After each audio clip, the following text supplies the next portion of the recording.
en direct sur l'Ilmod. Shalom à toutes et à tous, on est très contents, on se retrouve avec le Rav Menachem Ackerman pour parler ensemble de Pessah, un Pessah tout particulier puisque la veille de Pessah tombe Shabbat. On a fait la première partie sur les halachot et on va terminer maintenant la halachot. On va aussi parler au niveau de Emouna, de pensée juive. Qu'est-ce que ça fait qu'on a la jonction d'un côté du Shabbat et de Pessah qui sont juxtaposés, qui sont collés les uns aux autres. Bien sûr que le cours est les Lou Nishmat, Michel et Gérard Sananès comme chaque lundi. Bechavod Rav Ackerman. Yofi Toda Rabba, le sujet de Erev Pessah chez Chaliot de Shabbat, Baruch Hashem, nous on a commencé relativement tôt. Maintenant, tout le monde a écrit dessus, tout le monde a fait des shiurim, donc vous avez le choix, vous pouvez trouver en français, en hybride, bien entendu en hybride, des tonnes de choses sur des résumés. Si quelqu'un veut un résumé de Rav Rimon en PDF sur deux pages de toutes les halachot telles qu'il les a écrits, je l'ai chez moi, donc je peux vous l'envoyer. Besimcha Rabba. Maintenant, comme Johan l'a dit, dans le premier cours, on a parlé de l'essentiel des halachot. Ce qui nous reste à parler, et je vais essayer de le faire en vitesse, c'est de Souda Shlishit. On n'a pas eu le temps de parler la semaine dernière, bien entendu, il reste encore quelques petites choses, mais on ne peut pas tout dire. Et puis, vous avez dans les Sidurim, dans les choses aussi, pour les choses qui sont mineures, comme la manière de faire Havdalah cette année, ça c'est habituel pour toute Chag qui tombe au Shabbat, et c'est marqué dans votre Marzor, donc je ne vais pas parler de toutes ces choses-là. Donc on va commencer par les deux questions de Yoéla. Bechavod Yoéla, pose les deux questions que tu voulais demander. Il faut juste que tu ouvres ton micro. J'espère que voilà, ça y est, je l'ai ouvert. Alors, ma première question, c'est on peut manger des knettflish le vendredi. Et ma deuxième question, c'est si on peut manger le vendredi du riz. Voilà. Alors, la deuxième question, elle est originale, mais en tout cas, oui. On peut manger des knaï de l'air, mais qui s'appellent des knettflish et des knaï de l'air. Il y a certaines personnes qui voudront pas parce qu'ils trouveront que ça a trop le goût de matzah. C'est-à-dire, comme on va en parler, il y a une yann important de ne pas manger de la matzah qui a le goût de matzah la veille de Pessah pour garder le goût de la matzah pour le soir du Seder. Alors, il y a des gens qui diront, ceux qui mangent du pain et qui ne mangent pas de la matzah trempée dans la soupe parce qu'ils mangent du pain ou de la matzah ashira, ils trouveront que c'est encore trop le goût de matzah. Donc, ça, c'est comme on dit, altam vereach en litvaker, sur les goûts et les couleurs, on ne va pas trop discuter. Donc, moi, par exemple, c'est uniquement pour cette raison qu'on ne va pas faire de kneï de l'air. Uniquement pour ne pas manger des choses qui sont faites avec la farine de matzah. Mais il n'y a aucun problème de manger dans la mesure, comme tu as dit, où ils sont, surtout si tu les cuis dans le bouillon. C'est-à-dire si tu les cuis dans de l'eau, tu mets dans le bouillon, ils maintiennent plus le goût de la matzah. Si tu le cuis dans le bouillon, il n'y a aucune raison d'être mahmir, justement parce que c'est bon et que ça peut nourrir son tzibour, sa famille. Il faut nourrir des fois une grande famille pendant 2 jours, donc Enchumbaya. Première question. Deuxième question, les Ashkenazim peuvent sans aucun problème manger des kitniot le jour de Shabbat. Les plus mahmirim, c'est jusqu'à 10 heures. C'est jusqu'à l'heure de l'interdit de Chametz. À ce moment-là, pour le repas du soir et le repas de Souda Shnia du matin, les Ashkenazim peuvent manger du houmous, de la trina, des fèves, du riz, tout ce que tu veux. Tout ce qui est kitniot, tu peux le manger sans problème. Après ça, la plupart des rabbanim disent une fois qu'il y a interdiction de chametz, alors il ne faut plus manger de kitniot pour les ashkenazim. Il sera dit, bien entendu, il n'y a aucun problème. Pour les gens qui ont des difficultés pour se nourrir ou qui ont des problèmes médicaux qui font que c'est pas si bien pour eux de manger que des pommes de terre, etc., c'est sûr qu'on peut être mékel de manger des kitniot jusqu'à l'entrée de Pessah pour les Ashkenazim, et la même chose pour les enfants. C'est-à-dire que ceux qui ont chez eux des petits-enfants, il faut les tenir jusqu'au Seder. C'est-à-dire, ici, sur Ashkenazim, je pense qu'il n'y a aucun problème de leur prévoir de leur donner des bambas et des choses comme ça qui sont kitniot, les bambas, bien que c'est une grande zgoula pour l'étude de la Torah, parce que c'est marqué dans le Shema. Veshinantam levanecha, vedibarta bam beshiftecha, bamba, shiftecha bevetecha. Donc, c'est une bonne zgoula pour se préparer au Seder. Bref, à part ça, pour revenir au sérieux, je pense qu'on peut être mékel pour les... Par exemple, quelqu'un m'a dit qu'il avait promis à ses enfants des pop-corn un bon Ashkenaz, de bien d'Alsace, qui avait promis de leur donner popcorn le jour de Pessah, de Shabbat. Et il m'a dit, est-ce que je peux leur donner alors que je leur promis et tout. Alors j'ai dit, oui, il n'y a pas de problème. C'est-à-dire, c'est Efchar laquelle. Voilà. Donc j'ai répondu aux deux questions. On va maintenant parler de Souda Shishit, à moins que quelqu'un veuille poser encore une question avant que je commence. Non, c'est bon, ok, d'accord. Youssef, tu veux? J'avais une question, si ça vous dérange pas. Vas-y, Bechavot, bien sûr. Moi, ce que je voulais savoir, c'était si on ne mangeait plus de chametz à partir de vendredi où on brûle le chametz, est-ce qu'on peut faire la prière de Bitoul et Biour le vendredi et on mange plus de chametz jusqu'après, ou il faut quand même faire la prière Shabbat? Non, non, on peut la faire le vendredi, on peut la faire quand on veut, jusqu'à ce D'accord, moment-là. C'est-à-dire, si ça t'arrange de le faire à ce moment-là, oui. C'est-à-dire, d'accord. c'est un problème. Donc on mange plus Mais de ça- chametz après et je fais la prière, enfin les deux Oui, prières. parce que pour toi, c'est plus simple. De nouveau, Voilà, c'est de brûler à l'heure habituelle et de le dire à ce moment-là, comme ça, tu es c'est tranquille. Tu te dis maintenant, je suis clean, j'ai tout fait, voilà. et voilà, d'accord. Ok, merci. Très bien. Et c'est vrai qu'il y a aussi des gens, quand ils mangent la matzah, ils disent j'ai tout fait. C'est bien, parce qu'ils n'arrivent pas à la manger assez vite. Ouais, Marie-Lise, tu voulais poser? Mais on t'entend pas, là. Attends une seconde. Ça y est, je t'ai ouvert. Vas-y. Quand on fait un repas complet et sans pain, qu'est-ce qu'on doit faire Birkat Amazon ou on doit faire Boré Nefashot? Tu parles de Souda Shlichit, parce que les deux premiers repas, il faut faire motzi, c'est-à-dire ou sur de la matzah ashira, ou sur du... Non, mais on ne mange pas de matache. Si, les Ashkenazim, ils mangent la matzah ashira Ah bon. à Pessah, le vendredi avant, le Shabbat, pardon, excusez-moi. Le vendredi soir et Shabbat matin, ceux qui, Ok, ça, mais comme c'est Naomi, pour ils le vont pas repas garder de deuxième. chametz, tu peux faire sur matzah ashira. Mais non, le mieux, je ne l'ai pas vu, mais le Rav Rimon m'a dit qu'il y en avait. Il a dit qu'à Osherad et à Rami Levi, on trouve des matzot. À Shirod, mais des matzot qui ont une forme de matzah. Ça, c'est Achitov, pas les petits gâteaux. D'abord, parce qu'il y a plein de rabbanim. J'ai encore vu une communication entre les rabbanim. On a un groupe qui disent que les papouchado, il y a beaucoup de rabbanim qui disent que c'est du chametz gamo. Donc, il faut acheter des choses. Oui, je sais, Shira, ça ne te plaît pas, mais c'est pas grave. Si ton Rav te permet, tu continues à les manger. C'est-à-dire, moi, je suis pas là. Tu m'as pas posé la question et j'ai pas donné la réponse, en fait. J'ai juste dit, pour dire que pour les seudot de Shabbat, ceux qui vont faire sur Matzah Ashira, autant, le mieux, c'est pas des gâteaux, c'est d'acheter des matzot.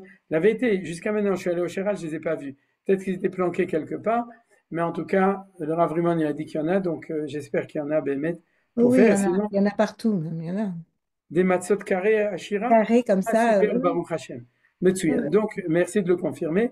Et vous achetez autant qu'il vous en faut, même les Ashkenazim, pour Erev Pesach Shechal Beshabbat, pour ceux qui veulent plus avoir de Chametz chez eux, et vous faites motzi dessus, et vous mangez kazaït et pas plus, autant les Ashkenazim Sfaradim. N'écoutez pas surtout les Sfaradim, les élèves de Rav Ovadia qui vous disent qu'il faut manger 240 grammes. Zelon achon, al pi emet. C'est pas vrai. On peut manger kazaït comme d'habitude, faire motzi et faire birkat Amazon. Et je vais vous donner des idées un petit peu, il y a faute sur le fait de manger de la matzah ashira la veille de Pessah, même les Ashkenazim. C'est marqué dans le Rama, Rabbi Moshe Isserlis, il dit qu'on mange de la matzah ashira. C'est le vrai minag de beaucoup d'Ashkenazim. Donc, n'ayez pas de réticence parce que toutes les années, on mange pas à Pessah de matzah ashira, mais Erev Pessah, Shabbat, on mange la matzah. Au contraire, à l'occasion de faire quelque chose qu'on fait jamais, c'est original. C'est-à-dire pour ceux qui vont manger la matzah. Et regarde, ceux qui font motzi sur du pain, rien ne les empêche aussi de manger la matzah ashira jusqu'à, en tout cas, 10 heures et même d'après le Aruch HaShulchan, même après. C'est-à-dire, Et le repas de 2 heures. Alors, je vais en parler tout de suite. Mais on arrive là. C'est-à-dire que c'est le sujet que j'ai pas eu le temps de faire la semaine dernière. Donc, bien qu'on est censé parler de choses plus au niveau rayoni, mais malheureusement, pour le temps, c'est Baruch Hashem qu'on a quand même ce temps. Souda Shlichit, c'est maintenant je parle par oral, c'est-à-dire j'ai pas de source. Les sources, c'est le Shulchan Aruch, c'est tout ce que vous voulez. Depuis l'époque de la Gemara, c'est la quadrature du cercle. Pourquoi? Parce que s'il faut faire Souda Shlichit après Mincha, on peut pas le faire cette année avant 1h30. Vous comprenez? Et à 1h30, ça fait longtemps qu'on n'a plus le droit de manger de chametz, puisque à partir de 11h16, il ne faut plus avoir de chametz dans la maison. À partir de chatzot, il chatik, c'est-à-dire 1 heure environ, c'est une interdiction de la Torah d'avoir du chametz ou de manger du chametz avant cette rabbanan. C'est-à-dire maintenant, c'est midoraita. Et on n'a pas le droit de manger de matzah, parce que tout celui qui mange la matzah la veille de Pessah, c'est comme un fiancé qui irait avec sa fiancée avant les fiançailles. Ouais, Keilou ba al arusato bebet rami. C'est-à-dire que c'est considéré le kol ba al arusato bebet rami vloqué. C'est-à-dire, loqué, c'est marqué que il reçoit la bastonnade. C'est-à-dire que c'est un Yerushalmi qui nous dit que c'est très pas bien de manger de la matzah la veille de Pessah, parce que au niveau simple, parce que tu vas gâcher la mitzvah, la seule mitzvah qu'on a dans toute l'année, de manger quelque chose dans l'Yasher Kishan ben Mitzvotav, et Tzivanu al-Achila Minatora, parce que Maror c'est Midrabanan Bezmanazé, la seule mitzvah qu'on a actuellement, quand le temple sera construit, on aura plein de mitzvot al-Achila, comme les korbanot, la trouma, les kohanim, à Sercheni à Jérusalem, etc., la Shemitah, mais de notre temps, il n'y a plus tout ça. Donc, la seule de toute l'année. Alors, tu vas la gâcher en mangeant un petit morceau de matzah la veille, comme on a dit la semaine dernière. Donc, maintenant, on est coincé. On ne peut plus manger de chametz, on n'a pas le droit de manger la matzah, alors sur quoi on va faire Seudat Shlichit. Alors, là, il y a un éventail de réponses qui a été donné dans les Chacham. Maintenant, on va dire comme ça. Pour les Sfaradim, on peut sans problème faire motzi sur matzah ashira. C'est-à-dire que, du coup, vous pouvez faire Seudat Shlichit, donc le problème ne se pose pas tellement. Le seul problème, c'est de s'arrêter avant 3 heures et quelques. Je me souviens, voilà, c'est marqué ici. Cette année, j'ai mis ici, mais c'est en ivrite, vous voyez ici, donc je vous le enverrai aussi le papier en attaché, à part le cours. J'ai arrondi le temps pour que ce soit plus simple. Parce qu'en fait, à Jérusalem, Tel Aviv, 10h02, 10h03, 10h04, il y a d'autres chitotes. Ne regardez pas les autres chitotes, ça c'est la chita, sauf si vous êtes rabbad ou si vous êtes Ramon de Cheliaou, c'est-à-dire, mais ceux qui sont juifs normaux, allez selon le mainstream, c'est arrêter de manger à 10h. Vous avez 2 minutes après, mais le mieux c'est pour tout le monde dire à 10h on s'arrête. Voilà. Le Oui, moment de... à ma synagogue, Ouais. qui sont Shlomo Karlibar, c'est jusqu'à 10h30, parce qu'à Oui. 9h30, après le shachrit, nous, on va manger de la pita dans la Ouais. synagogue. On peut, c'est jusqu'à 10h30, nous. Alors 10h30 c'est un zman, il y a 2 zmanim. Il y en a un qui avance, qui est avant 10h, c'est Ramon Cheliaou. Il y en a qui après, c'est lié avec des grandes machlokot sur le temps de rentrer Shabbat, surtout, c'est-à-dire sur énormément de considérations. C'est un machloket entre le Graal Magen Avraham en gros. Donc, Myriam, soit si tu vas chez Chabad, tu fais comme Chabad, tu poses pas de questions. C'est-à-dire, Ce n'est par pas contre, Rabat, c'est Shlomo Karlibar. oui, mais ils vont d'après ça. C'est-à-dire, ils vont d'après l'heure plus tard pour pouvoir prier plus tard. Mais en gros, c'est pour ça que je vous conseille. Si vous avez un rave ou une communauté qui vous dit plus tôt, plus tard, et vous avez l'habitude, vous les écoutez. Comme je vous ai dit, le mainstream, c'est 10h la fin de manger du Zman Achila. 11h20, jusqu'à 11h20, il faut brûler, non pas brûler, il faut jeter dans les toilettes, ce qu'on a dit la semaine dernière, et faire le bitul chametz.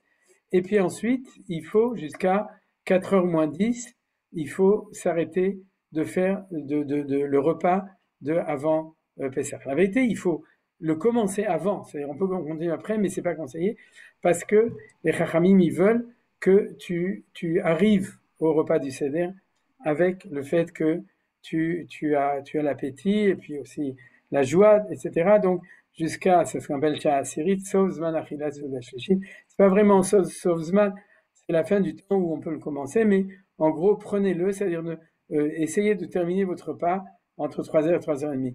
V'chi tomru manochal, et si vous dites, attends Yitzhak, qu'est-ce qu'on va pouvoir donner à manger à tous les hypoglycémiques de la famille? Oui, papa j'ai faim, Saba j'ai faim, Yitzhak nachon, c'est-à-dire qu'est-ce qu'on mange et tout. Vous avez le droit de manger des fruits, des légumes, des salades, de grignoter toutes sortes de choses comme ça, c'est-à-dire jusqu'au truc. Pas trop si possible, des gâteaux et des trucs comme ça qui sont plus bourratifs. Mais si vous avez des enfants, les enfants, vous leur donnez tout, parce que l'essentiel, c'est qu'ils arrivent ni fatigués, ni énervés, ni affamés le soir du Seder. Donc, pour les gens qui sont pas bar mitzvah ou les grands enfants, il y en a qui ont 30 ans, 40 ans, qui sont encore des enfants, ils ont qu'à manger ce qu'ils ont envie de manger. Pour vous, si vous êtes capable, vous restez sur des choses qui sont le thé, le café, des boissons, des fruits, des légumes, du chocolat, à la limite, des choses comme ça. C'est-à-dire tout ce qui est chez Akol, en gros. C'est-à-dire, vous pouvez aussi du poisson, etc. Mais l'essentiel, c'est de ne pas se bourrer. C'est-à-dire, de ne pas se bourrer, de se caler un petit peu comme on dit, Chosen Kale. Nachon? Menachem, j'ai une Qu'est-ce que tu question à dis, te Shira? poser. Oui, d'abord, bonsoir. Et je te Oui. demande, c'est-à-dire qu'après 4 heures jusqu'à la Haggadah, on peut tout rien manger ou on peut manger Non, à- c'est tout ce que j'ai dit. Tu manges tout le chéakol que tu veux. Et comme Non, tu es mais une personne adulte, tu te connais, tu fais ce qu'il oui, faut pour ne pas arriver d'accord. C'est-à-dire que, à c'est-à-dire, rassasier au moment du repas. c'est-à-dire, Au c'est-à-dire moment que du pour repas du Havdalah, Seder. par exemple, après Havdalah, est-ce on peut manger un aliment avec shakot? C'est ça ma question. C'est-à-dire que du moment où on finit à 4 heures la Soudat de Mincha, jusqu'à, je veux dire, jusqu'à Alors la le Talat. mieux c'est comme ça. Le mieux c'est que jusqu'au moment de Shkiat HaChama, c'est-à-dire, c'est de grignoter des choses si Ok, tu as d'accord. besoin. D'accord? Il y a des gens qui sont hypoglycémiques, il y a des gens qui viennent prendre des médicaments, etc. À ce moment-là, grignotez autant que vous voulez, à condition de savoir que vous gérez le fait que vous allez arriver au repas du Seder en ayant un peu d'appétit, en ayant de l'appétit, et puis d'un autre côté, en étant ni énervé ni truc. Maintenant, il faut savoir une chose, c'est que ça c'est une halakha que je dis tous les années et qui est très importante. Il y a marqué dans la Gemara de Maseret Psachim Daf Kuftet Amud Aleph, page 109, folio A, Mechalkim Keliot Vegozim Latinokot Bishil Shelo Ishnu Veishalu.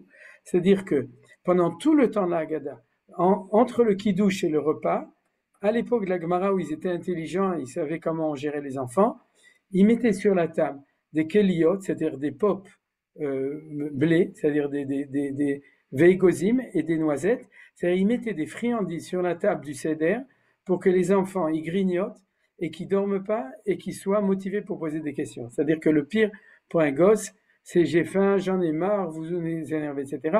Donc, ce que je me suis rendu compte avec les années, c'est qu'il y a beaucoup de grands enfants à la table du CEDER. C'est qui?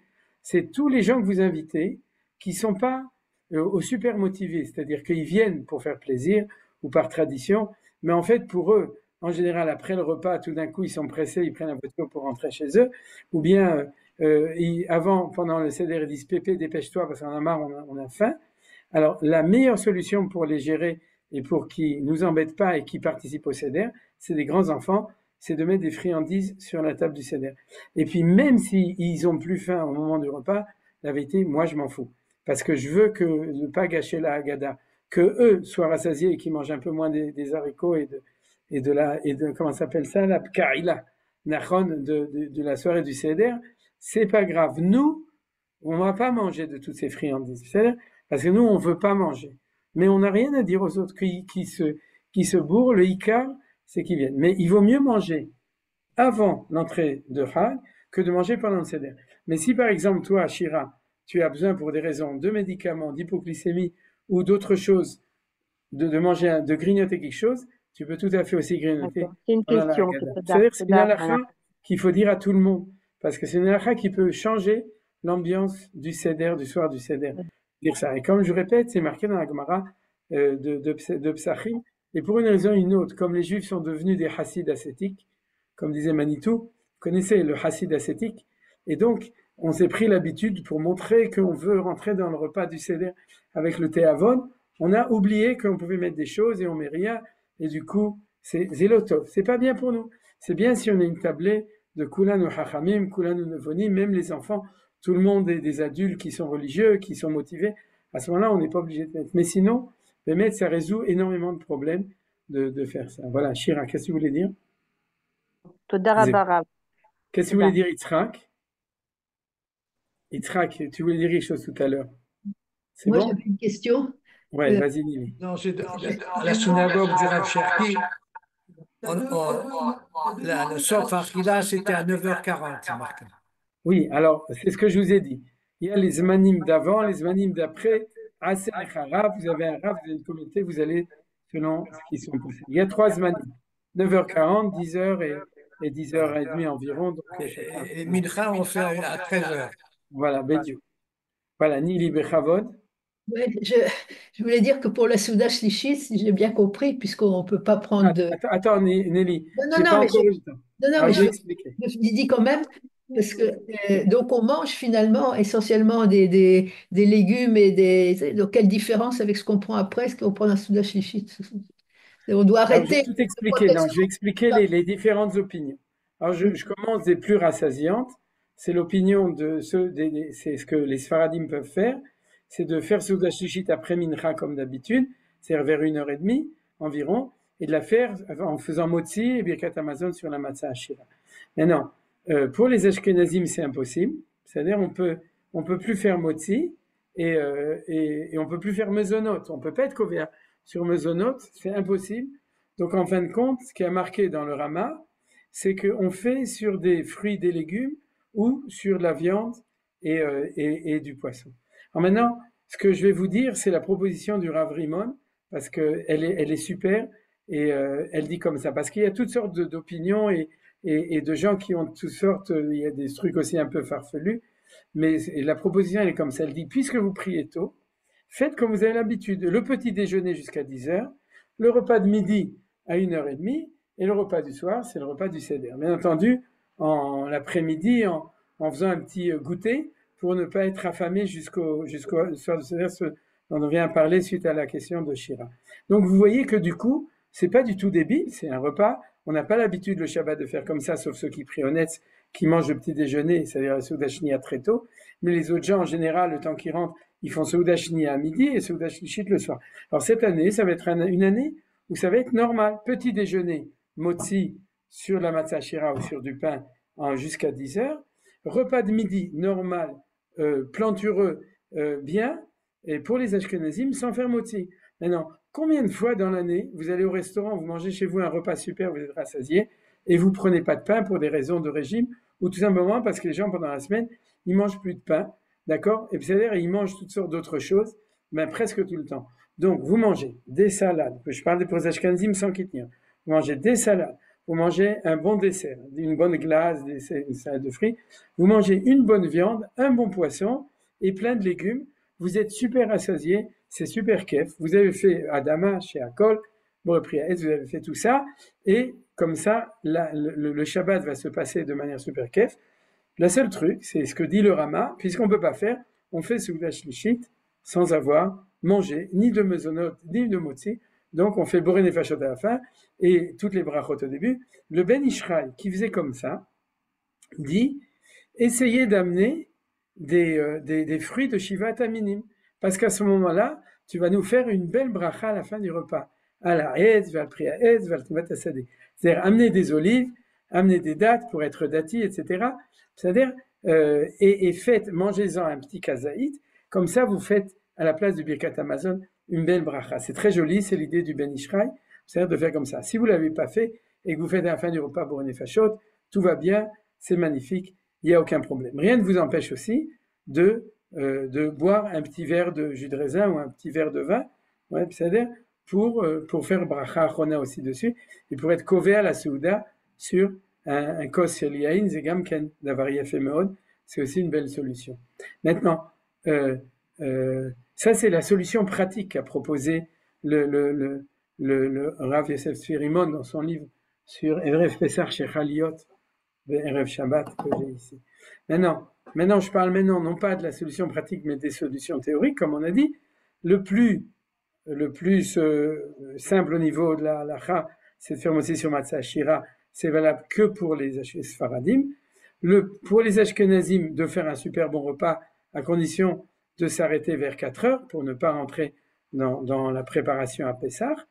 Et il y a une super solution intéressante, ouais, de Rabbi Shimon Bar Yochai dans le Zohar HaKadosh, et qui était retenu il est très joliment expliqué par le Aruch HaShulchan, et il paraît que chez les Marocains, un Rav Toledano, il faut que je cherche qui c'était, quelqu'un m'avait dit, c'était Rav Avram Baruch Toledano, il a dit que c'était comme ça le minag Marocco, c'est-à-dire, et il semble que c'est aussi l'opinion de Rashi, clairement dans la Gemara, c'est pas il semble, c'est clair, c'est de faire Seuda Shlichit avec des divrei Torah. C'est-à-dire de pas forcément manger, c'est-à-dire, c'est bon, bien entendu, vous voyez que pour ça, il faut dire qu'on a mangé suffisamment avant et qu'on veut faire Seuda Shlichit à l'heure après Mincha et relativement tard, alors on fait Seuda Shlichit en faisant des divrei Torah.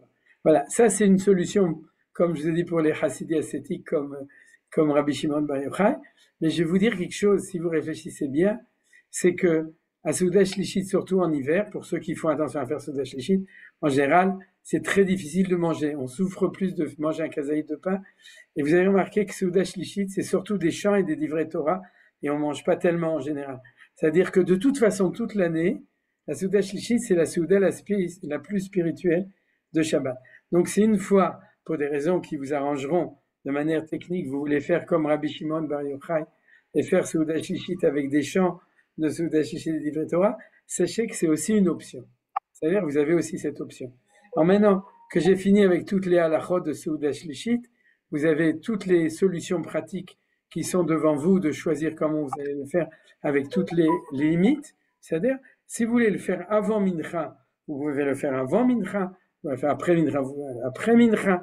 Tout ça, c'est à vous de choisir. Si par exemple, vous voulez après Mincha, mais tous les minyanim vont faire Mincha 1 heure, Mincha Gdola, à cause de ça, pour pouvoir faire Souda Shlichit après, chacun selon les halachot, ses coutumes, ses convictions, etc. Maintenant, une fois qu'on a fini ça, on va essayer de parler de... j'ai plein de choses qui sont au niveau spirituel. On n'aura pas le temps de parler de tout, mais je vais essayer de parler. Tout d'abord, la première chose, l'introduction générale des choses, c'est quoi? C'est que l'exception va nous éclairer la règle. Ça veut dire quoi? C'est que, sachez que on est dans un Shabbat, on va être dans un Shabbat exceptionnel. Et les exceptions, a priori, vont nous faire des complications, mais c'est pas des complications. C'est qu'elles vont nous ramener à des cas tout à fait spécifiques qui vont, on pourrait essayer la rencontre entre Shabbat et le Chag qu'on va avoir cette fois-ci. Elles vont nous mettre en valeur des valeurs perpétuelles de Pessah ou de Shabbat qui n'apparaissent qu'à ce moment-là. Vous comprenez, c'est comme une étincelle de l'opposition entre Shabbat et Pessah qui vont nous faire apparaître des lumières de Pessah qu'on n'a jamais l'habitude d'avoir le reste du temps. Alors, je vais vous montrer plusieurs de ces orotes, ces lumières de Pessah plus Shabbat qui sont là. Le premier, c'est la question de Naomi, qui était tout à l'heure.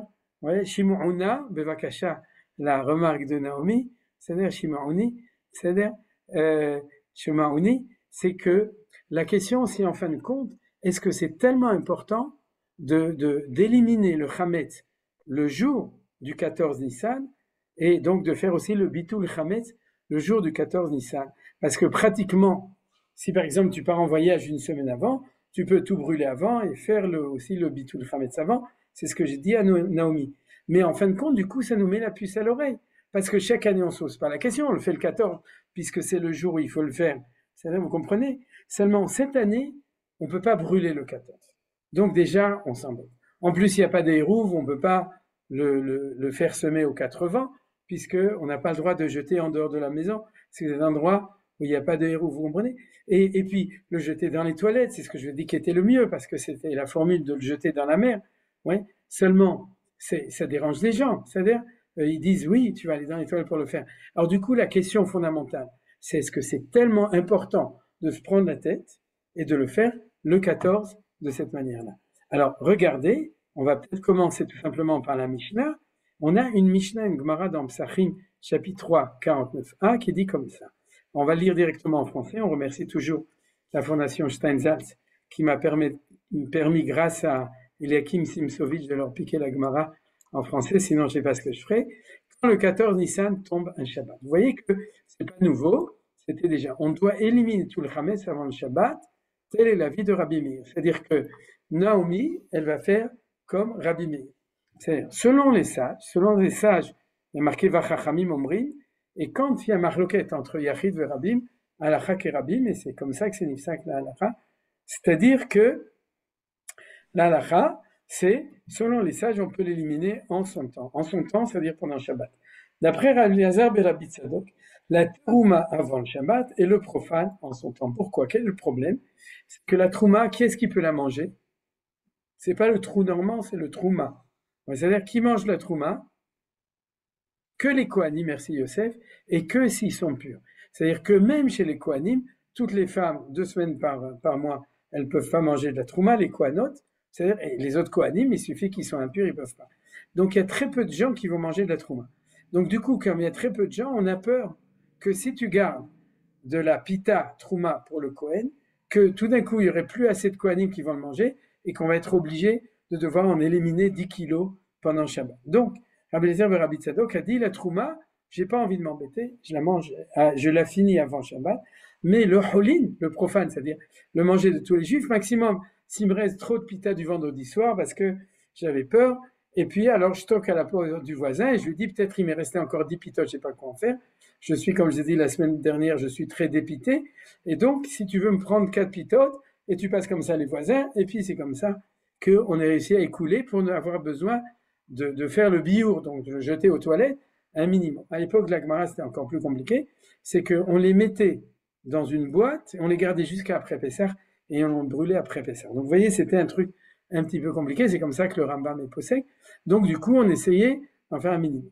Mais vous voyez que la halacha, comme les chachamim, c'est que on avait pensé à la question et à la complication, et les chachamim ont préféré le faire pendant Shabbat, malgré les complications. Ils savaient très bien que ça compliquait la vie. La preuve, c'est l'histoire de la trouma. Donc ils étaient conscients que c'était compliqué.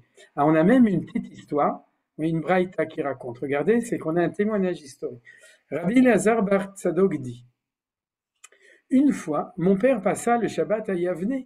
Yavne, c'était là où était le Sanhedrin. C'est-à-dire le Shabbat qui tombait avant Pessah. Et le 14 tombait Shabbat. Zonin, préposé à la maison de Rabban Gamliel. Qui était Rabban Gamliel? C'était le Rebbe de Yavne. C'est-à-dire le Tish, il était dans le Sanhedrin de Yavne, c'est-à-dire, et celui qui était assis avec son streimel qu'il émettait le dimanche, puisque c'était le Motzei Shabbat de Pessah, Nachon, c'était Rabban Gamliel. On a un témoignage extraordinaire de la période, sans doute, juste après la destruction du temple, où le Sanhedrin était Yavne, et Zonin était le Shames. Vous savez ce que c'est un Shames?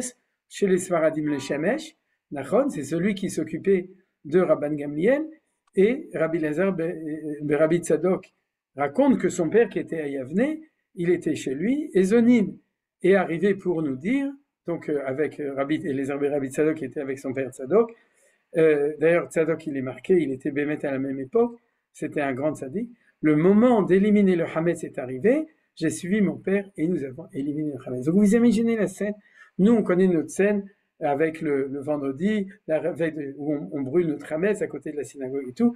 Là, imaginez-vous le témoignage de l'époque juste après la destruction du temple, où on est à Yavne avec Rabban Gamliel et où les Chachamim éliminent le Hametz pour témoigner que la halacha est comme les Chachamim, qu'on élimine le Shabbat. Alors, pourquoi est-ce que c'est comme ça? De nouveau, au niveau de la halacha, le Maaseh, ce que j'ai dit à Naomi, c'est ça qui est vrai.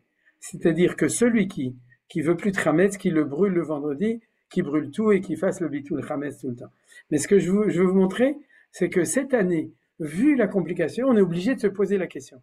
Et du coup, on va découvrir quelque chose de très intéressant, c'est que le fait de l'éliminer la veille de Pessah, c'est quelque chose qui est marqué dans la Torah. Pourquoi? Parce que dans la Torah, ce qui est marqué, c'est comme ça. Shiva yamim matzot tochelu, ach bayom harishon tashbitu seur mibatechem ki kol ochel chamez venicheta nefeshaim Israël miyom harishon ad yom hashvi. Alors là, on a un très grave problème. C'est-à-dire que la Torah nous dit, tu dois faire disparaître le Hametz le premier jour de Pessah. Mais c'est impossible. Pourquoi? Parce qu'il est marqué que celui qui mangerait du Hametz le Yom Rishon, c'est-à-dire Venicheta, il est Chayav Karet. Comme on dit en bon français, pour lui, les carottes sont cuites, puisqu'il est Karet Ikaretu. Donc, qu'est-ce que ça veut dire ce Yom Rishon qui est marqué ici? C'est-à-dire qu'il ne peut pas être le jour, le 15 Nissan. Alors Rashi répond, selon la Gemara, dès la veille de la fête, c'est-à-dire seulement le premier jour, frère, c'est le Hametz de maison, c'est-à-dire c'est à partir du passage que j'ai mis en bleu, Arba Yom Rishon, dès la veille de la fête. On l'appelle premier Rishon parce qu'il est avant les 7 jours. Ce qui précède est souvent appelé premier comme dans un passage de Yov, Ken Arishon, Nolata, etc.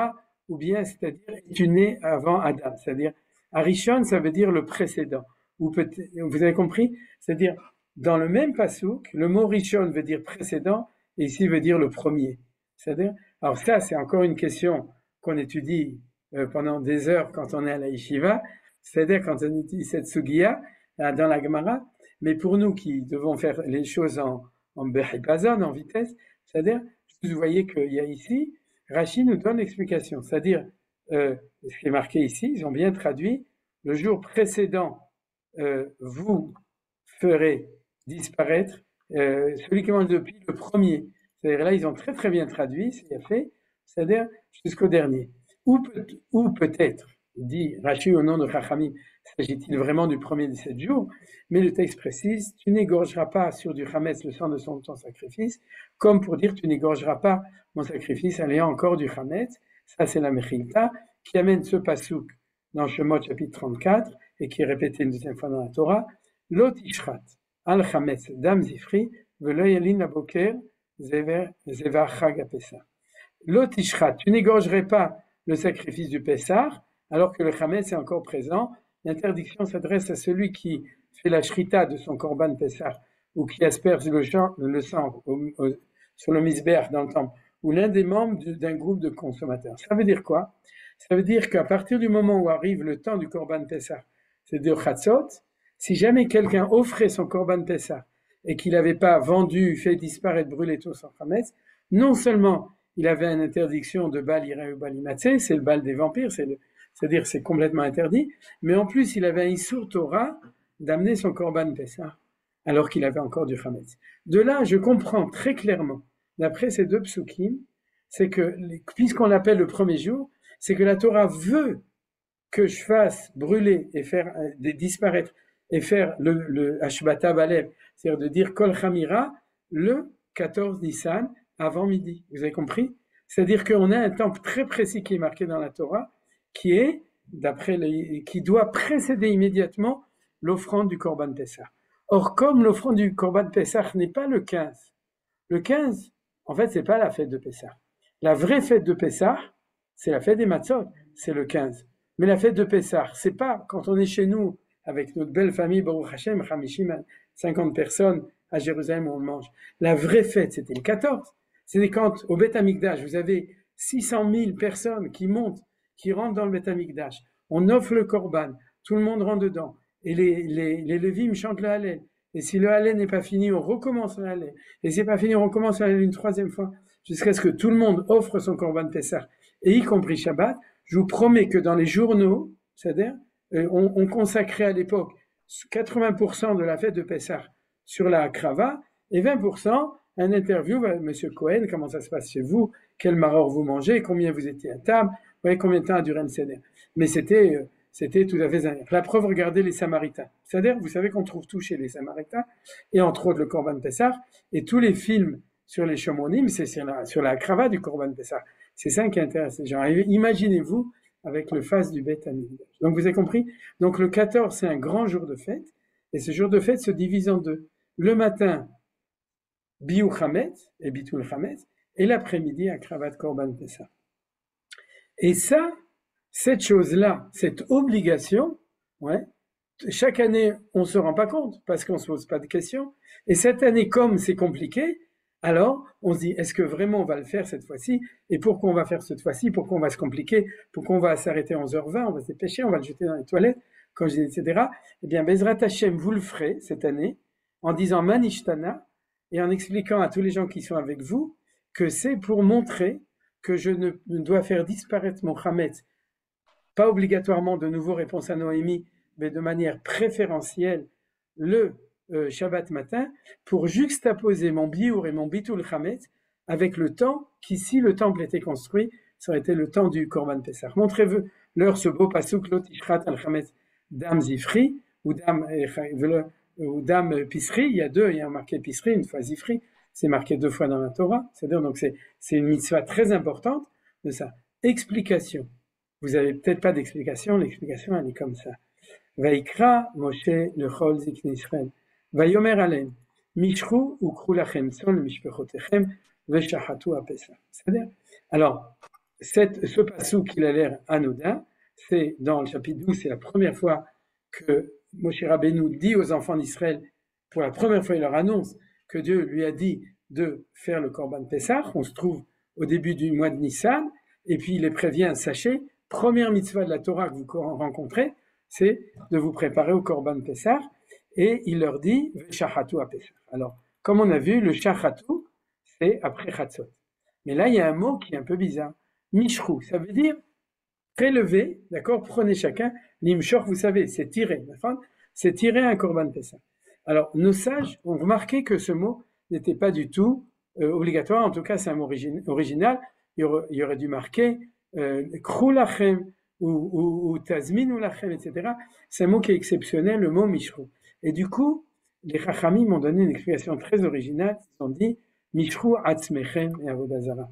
C'est-à-dire mishrou, c'est tirez-vous dans le sens aujourd'hui, dans le sens moderne, ouais, je me suis tiré d'Égypte. C'est-à-dire, et je suis arrivé en Israël. C'est-à-dire que mishrou, c'est séparez-vous de la avodah zarah pour pouvoir amener le korban Pessah. C'est très très beau, parce que le korban Pessah, vous connaissez sûrement les enseignements de Manitou, il est en souvenir du fait qu'on a charcuté le nouveau Dieu des Égyptiens de cette époque. C'est-à-dire qu'avant, ils avaient, dans les signes zodiacales, ils avaient un autre Dieu qui était le Shor, Alé-Shor, c'est-à-dire c'était le Egel Hazar, c'est-à-dire c'était l'ancien Dieu des Égyptiens, et puis tout d'un coup, il y avait un nouveau Dieu qui était, à cause des changements zodiacales, c'était celui du mouton, c'est-à-dire c'était un petit mouton, et du coup, Dieu nous a dit, vous allez montrer que vous démystifiez l'idolâtrie en l'amenant comme offrande.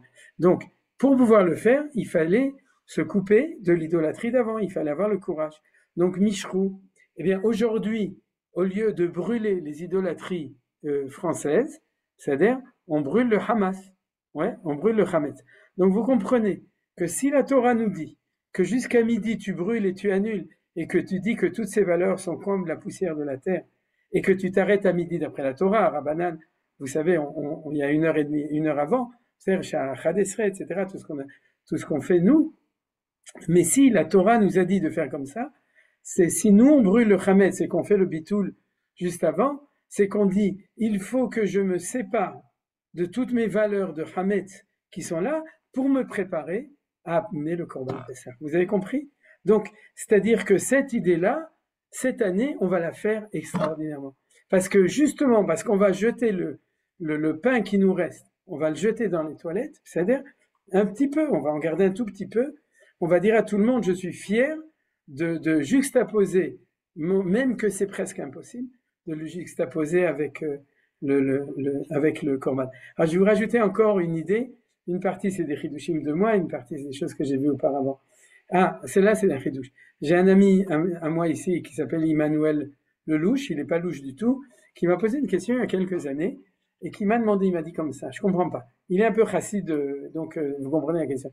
Il dit, le mal, il faut pas l'éradiquer, il faut l'élever, vous comprenez?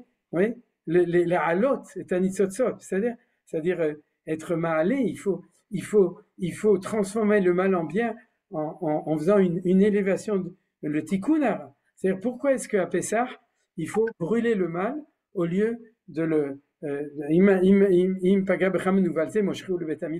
c'est-à-dire de le sublimer, etc. Et la vérité, c'est que c'est une très très bonne question. Vous comprenez pourquoi ça vient d'un chassid Breslav dans sa Neshama, c'est-à-dire de poser ce genre de questions.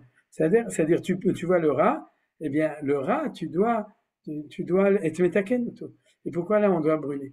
Et je lui ai répondu qu'il y a des rats qu'il faut brûler. Genre tous nos ennemis actuellement, c'est-à-dire il y a du rat qu'il faut éradiquer, c'est le bon mot, parce que sinon tu peux pas t'en séparer. Ils sont tellement remplis de mal, de clipo, de richout, de mémoire de tout ce qui a été fait, de mal. Vous vous souvenez qu'à la fin, à Kadosh Baruch Hu, il a été marbid et tlef paro, parce qu'il y a ce qu'on appelle nitmala sea, c'est-à-dire que le contenant a été tellement rempli de mal que ça déborde et qu'à ce moment-là, c'est fini. Il y a plus de possibilité de corriger les choses. Ça, c'est une bonne chose. Mais en fait, quand tu brûles, tu élimines complètement. Tu le fais descendre dans les cendres. Mais comme la halakha n'est pas comme Rabbi Yehuda, la halakha nous permet de résoudre le problème Shabbat, et Rabbi et Chachamim ils disent ou sorfo ba'esh, ou tu le brûles comme Rabbi Yehuda, ou mefazer vezoreh la ruach, ou tu l'effrites et tu le jettes dans le ruach, au vent, ou bien zorko layam, tu le jettes dans l'eau. C'est-à-dire dans la mer, c'est-à-dire tu le jettes dans l'eau. Et mon idée à moi, c'est que si vous réfléchissez, le ruach, c'est la ruchaniout. C'est-à-dire qu'en fait, tu le fais disparaître parce que en fait, tu prends le vent pour le truc. Et En Maïm et la Torah. C'est-à-dire la mer, c'est quelque chose qui est beaucoup moins violent que le fait de brûler, c'est le faire dissoudre dans de l'eau, etc. Et en fait, c'est beaucoup plus rouhani comme élimination de le mettre dans de l'eau, ou encore plus de le faire voler aux quatre vents, que de le brûler de manière violente. Comme il y a Kedushat Shabbat. La Kedushat Shabbat nous permet d'élever le Tikkun Hara à un niveau plus haut, qui est le niveau de Ruach et le niveau de Maïm. Voilà, c'est ça que je vous propose. Vous comprenez? C'est-à-dire que grâce au Shabbat, comme le fait que Shabbat, on ne met pas les tefilines, parce que l'impact des tefilines est acquis grâce à l'Neshama Yetera du Shabbat. Et la Kedushat Shabbat qui rencontre Pessah permet d'élever le Tikkun Hara à un niveau plus haut, qui est celui de Bechinat Ruach et de Bechinat Maïm. Alors après, quand j'ai dit ça, je me suis dit qu'il y a quelque chose qui est absolument incroyable. Vous savez, mais j'ai pas d'explication encore, je vous le dis comme ça, vous réfléchirez. C'est que vous savez qu'il y a 4 éléments dans le monde. Ce qu'on appelle Arama. Adama, Ruach, Maïm, Fe'esh. Ça s'appelle, c'est Arama. Afar, Maïm, Ruach et Esh. C'est comme ça que ça s'élève. C'est-à-dire on appelle le solide, le liquide, le gaz et l'énergie. C'est-à-dire que c'est les 4 niveaux de la matière. Or, je me suis dit, il en manque un. Mais quand on fait bitul chametz, comment on dit qu'il devient le bitul chametz? Le chametz qui est afradara, comme la poussière de la terre. C'est-à-dire qu'on a la terre, on a le feu, on a le vent et on a l'eau, dans les 4 manières d'éliminer le chametz. Alors, est-ce que c'est lié avec ce que j'ai dit maintenant? Je ne sais pas, mais je trouve ça tellement beau que je le dis. Alors, vous comprenez que le jour de Erev Pessah Shechal Beshabbat, on a tout d'un coup des orotes plus hautes qui nous éveillent ce jour-là. Alors, on va un tout petit peu continuer, il nous reste plus beaucoup de temps, malheureusement. Et je voulais vous dire aussi quelque chose qui est... ce pasouk, c'est lié avec la matzah Ashira. Vous avez remarqué que même les Ashkenazim, une fois tous les 20 ans, si ça tombe tous les 20 ans, on mange la matzah Ashira. D'abord, on en produit d'habitude, on ne produit pas de la matzah Ashira pour les Ashkenazim. C'est-à-dire, il n'y a que les papouchado. Là, tout d'un coup, cette année, pour les Ashkenazim Faradim, on va faire de la vraie matzah Ashira. Alors, qu'est-ce que ça a d'intéressant? On va manger de la matzah Ashira, en tout cas, une grande partie de nous, on va tous manger. C'est quoi de la matzah Ashira? Alors là, je vous cite un Maharal extraordinaire. Le Maharal, en fait, il dit qu'il y a une contradiction entre 2 valeurs dans la sortie d'Égypte. D'un côté, la matzah, ça s'appelle lechem roni. C'est du pain pauvre, d'accord? Et d'un autre côté, parce que c'est en souvenir, on étudiera mercredi, du fait que la sortie d'Égypte, c'est relié avec l'idée de roni. D'un autre côté, il y a marqué dans Brit Ben Abtarim, Vacharechen Yetsu Birechush Gadol. C'est-à-dire que la sortie d'Égypte, c'est une sortie où Dieu nous promet qu'on est sorti avec beaucoup de biens. Plus que ça, c'est qu'on a vidé l'Égypte de tous leurs biens. C'est-à-dire, nous, on a tout pris d'abord avec leur assentiment quand on est sorti d'Égypte, comme c'est marqué dans le passage qu'on va tout de suite lire. Et ensuite, Gadol Aïta Bizatayam, c'est-à-dire que quand on a passé la mer, on a fait Bizatayam, en français on dit bison futé, mais en tout cas, on a pris toute la richesse de l'Égypte qui nous avait pas encore donné. Donc on a vidé l'Égypte de toute leur richesse. Bon, il y a d'autres expressions. J'écoutais les cours de Manitou en ivrite qui viennent de paraître cette année, pour savoir ce que c'est que cette idée du recouche. Mais de manière générale, il y a une contradiction. Est-ce que c'est du pain pauvre ou est-ce que c'est la richesse? Ça va pas ensemble. Alors la vérité, c'est que le Maharal explique, et on en parlera ce mercredi, cette idée du pain pauvre. Mais il faudrait qu'il y ait quelque chose dans la matzah, une fois de temps en temps, qui nous rappelle qu'il y a aussi une valeur du osher, de la richesse avec laquelle on est sorti. Et le Maharal nous dit, vous savez ce que c'est? C'est la matzah Ashera. Or, les Ashkenazim qui n'en mangent pas, c'est pas parce que c'est pas permis dans la Gemara. Dans la Gemara, c'est permis. C'est une chumra ultérieure des Ashkenazim, pauvres de nous, qui avons arrêté de manger toutes les bonnes choses. Ouais, c'est à cause de Humra. Mais en tout cas, Midina, Karadin, selon la halacha qui est marquée dans la Torah, n'importe quel juif doit manger de la matzah et doit manger de la matzah Ashira pendant Pessah aussi. C'est pour montrer que dans la matzah, il y a le côté Oni, et il y a le côté Ashir, Yatsu Bichush Gadol. Alors, pauvres de nous, on ne le fait pas. Une fois tous les 20 ans, on a la chance de pouvoir manger de la matzah Ashira et Pessah. Alors, comme je vous ai dit, ce qui est très très beau, c'est que à quel moment on a demandé aux Égyptiens toute leur richesse? Est-ce qu'on l'a demandé au moment où on avait amené le Korban Pessah? Non, les journées qui étaient avant. C'est-à-dire que de même qu'on se prépare à sortir d'Égypte en brûlant le Hametz, de même on se prépare à sortir d'Égypte en prenant toute la richesse de l'Égypte. Si on parle ashkénaze, on brûle la richesse d'Égypte et on prend la richesse d'Égypte. Vous avez compris? Richesse. En yiddish, c'est la méchanceté, c'est la riche out. C'est-à-dire que les deux choses, on a fait en même temps. Et c'est ce qui est marqué dans ce passage.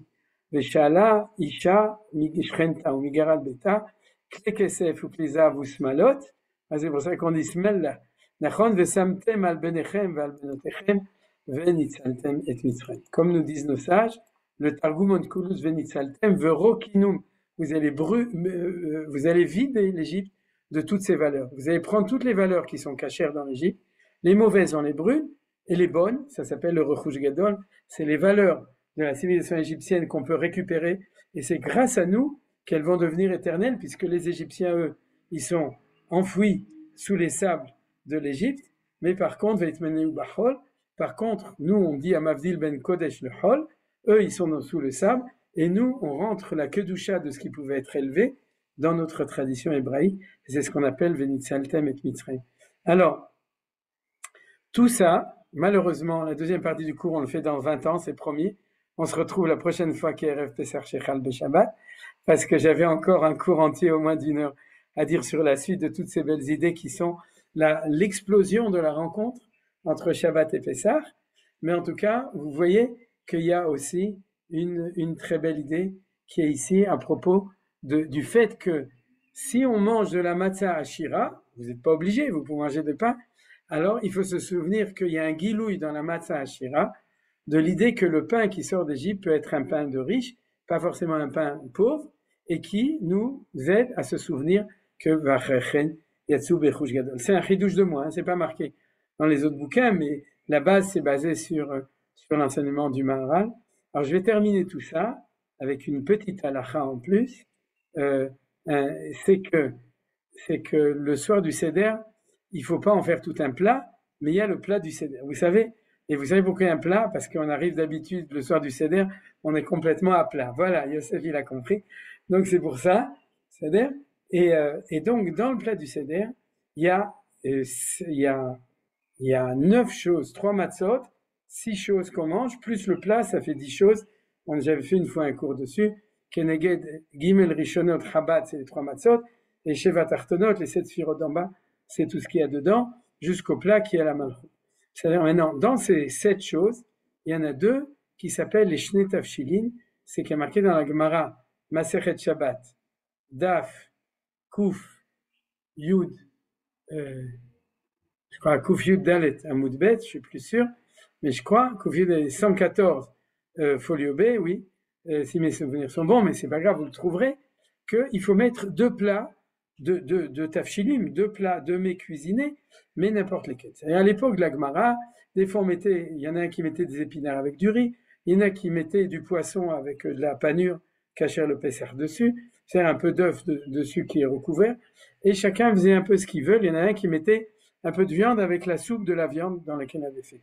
Nous, dans nos coutumes à nous, comme on a voulu faire quelque chose qui est beaucoup mieux, et c'est déjà mentionné dans la Gemara, c'est de faire 2 plats, puisque le temple est détruit, qui nous rappellent les 2 sacrifices qu'on mangeait à cette époque, qui étaient le Korban Hagiga et le Korban Pessah.